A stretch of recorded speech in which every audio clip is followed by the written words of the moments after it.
Jesus chamou a multidão para perto de si e disse: Escutai todos e compreendei. O que torna impuro o homem não é o que entra nele vindo de fora, mas o que sai do seu interior. Quem tem ouvidos para ouvir, ouça. Meus irmãos e minhas irmãs, hoje é quarta-feira, dia 12 de fevereiro de 2025, o Evangelho é de autoria de Marcos 7, 14 a 23.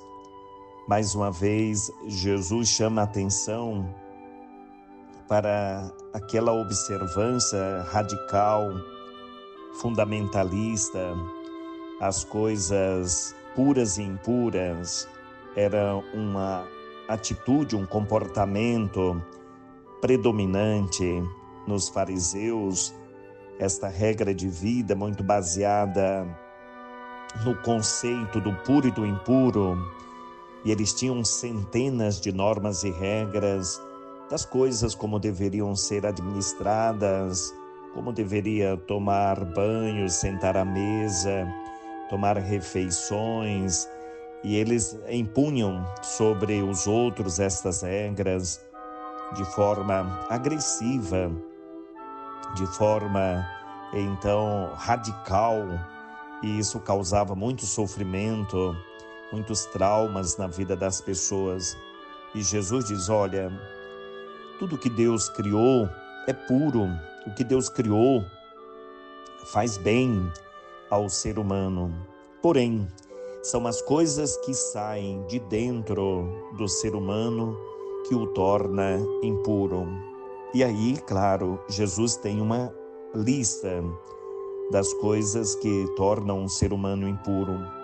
O versículo 21, então, do Evangelho de hoje, está aqui a lista das coisas que Jesus cita. Isto sim causa um ser humano impuro.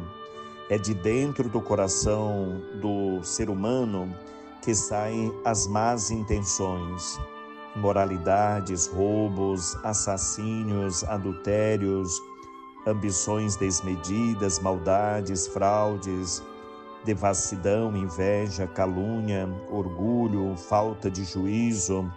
Ou seja, esta lista citada por Jesus Cristo, ela causa até um espanto nas nossas vidas, porque se nós não cuidamos, se nós não observamos, com muita facilidade nós vamos nos percebendo, reproduzindo este tipo de atitude, de comportamento.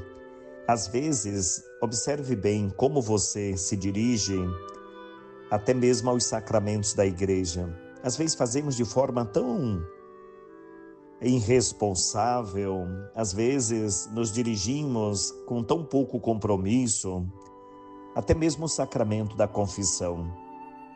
Quantas pessoas se confessam por confessar, uma espécie de pudor, sem a consciência e sem a maturidade.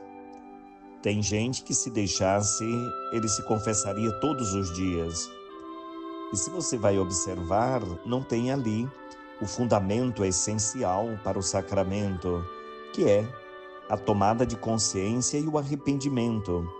É feito simplesmente por fazer.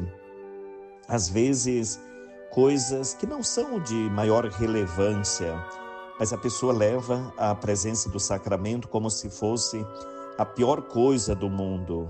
E aí você vai olhar a vida pregressa da pessoa, ou como ela vive no dia a dia, você percebe que aquilo que é mais grave, ela dá pouca importância.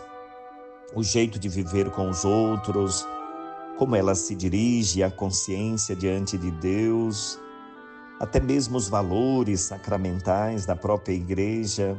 E a gente fica se perguntando, você olha e fica se perguntando, mas será se esta pessoa de fato ela está conduzindo a sua vida como deveria?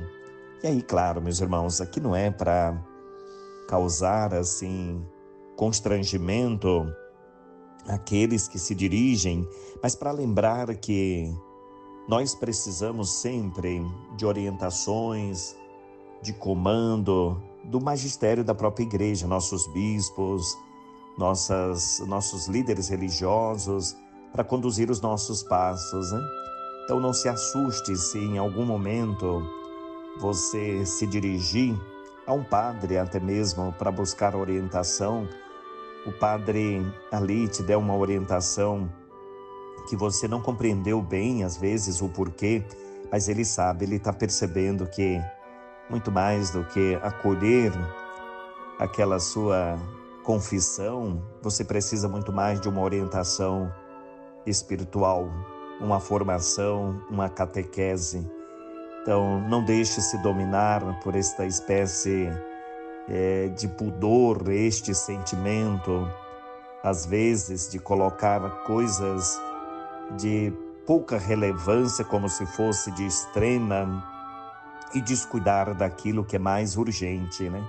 As coisas que estão dentro do próprio coração. Que Deus te abençoe a tua família nesta quarta-feira. Nos leve sempre pelos caminhos da paz, do amor e da confiança, né? Ou seja, o que torna impuro o ser humano é aquilo que está dentro do coração. Às vezes a pessoa chega desesperada: padre, estou em pecado mortal porque fiz isso, mas você fica olhando, será?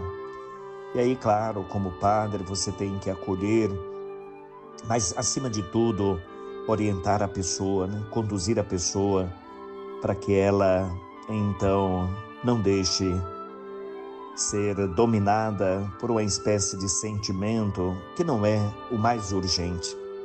Mas observe como a igreja nos orienta, observe como os nossos sacerdotes nos acolhem, esteja sempre aberto para que eles nos conduzam segundo a Santa Madre Igreja nos orienta, a palavra de Deus, o Santo Padre, os documentos, né, o catecismo, aquilo que é base da nossa formação, da nossa doutrina e da nossa fé.